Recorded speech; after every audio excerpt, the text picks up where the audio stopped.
আয়নীকরণ শক্তি বা আয়নীকরণ বিভব। আচ্ছা, আয়নীকরণ শক্তি কি? গ্যাসীয় অবস্থায় কোনো মৌলের এক মোল ধনাত্মক আয়ন ত্যাগ করে আয়নীকরণ শক্তি বা আয়নীকরণ বিভব জিনিসটা কি? প্রথমে বুঝতে হবে একম আয়নীকরণ শক্তি বা একম আয়নীকরণ বিভব। গ্যাসীয় অবস্থায় কোনো মৌলের এক মোল ইলেকট্রন ত্যাগ করে এক মোল ধনাত্মক আয়নে পরিণত হতে যে পরিমাণ শক্তি দরকার তাকে আমরা বলতেছি আয়নীকরণ শক্তি বা আয়নীকরণ বিভব। এটা মান পজিটিভ হবে বা তাপহারে বিক্রি হবে, কারণ এটা আমরা বাইরে থেকে শক্তি দিতেছি, অর্থাৎ ইলেকট্রনকে বের করার জন্য আমাদের বাইরে থেকে শক্তি প্রডিউস করা দরকার। দ্বিতীয় আয়নীকরণ শক্তি কি?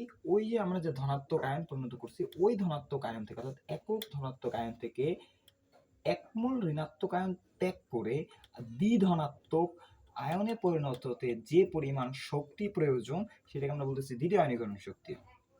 এবং এইখানেটাও পজিটিভ, অর্থাৎ এটাও তাপহারে বিক্রিয়া, কিন্তু এটা আগেরটা থেকে, অর্থাৎ প্রথম আয়নীকরণ শক্তি থেকে দ্বিতীয় আয়নীকরণ শক্তির যে আমাদের ভ্যালুটা এটা বড় হবে। কারণ উদাহরণ হিসেবে দেখি, সোডিয়াম আগে কিরকম ছিল, 11টা প্রোটন 11টা ইলেকট্রন। যখন আমরা এটাকে একটা ইলেকট্রন ত্যাগ করাই দিব, তাহলে এটা সোডিয়াম প্লাস, এখানে সোডিয়াম প্লাস, এখানে কি প্রোটন 11টা আছে বাট 10টা ইলেকট্রন হয়ে গেছে, তাকে আকর্ষণ বৃদ্ধি পাইছে।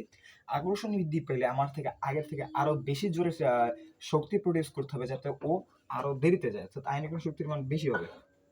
আয়নীকরণ শক্তি কিছু বিষয়ের উপর নির্ভর করে, যেমন পরমাণুর আকার। পরমাণুর আকার যত বড় হয় তত নিউক্লিয়াস থেকে দূরত্ব বাড়ে, আকর্ষণ যার ফলে কমে যায়, যার ফলে আয়নীকরণ শক্তির মানও কমে যায়। নিউক্লিয়াসের চার্জ যত বেশি হয় তত আকর্ষণ বল বৃদ্ধি পায়, আকর্ষণ বল বৃদ্ধি পেলে আয়নীকরণ শক্তির মানও বৃদ্ধি পায়।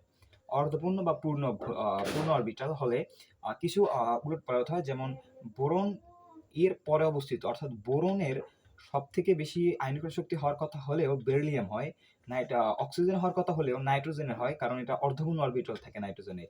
অ্যালুমিনিয়াম ম্যাগনেসিয়ামের থেকে বেশি হওয়া কথা থাকলেও যেহেতু ম্যাগনেসিয়ামে অর্ধপূর্ণ ইলেকট্রন আছে বা পূর্ণ অরবিটাল আছে, তাই জন্য এরা কি হয়, ম্যাগনেসিয়াম বড় হয়। একইভাবে এদের ক্ষেত্রে প্রযোজ্য। এনের মান যত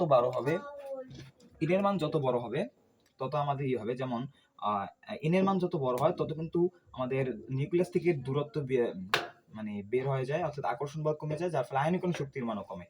আচ্ছাদন প্রভাবের ফলে আমাদের আয়নীকরণ শক্তির মান কমে যায়।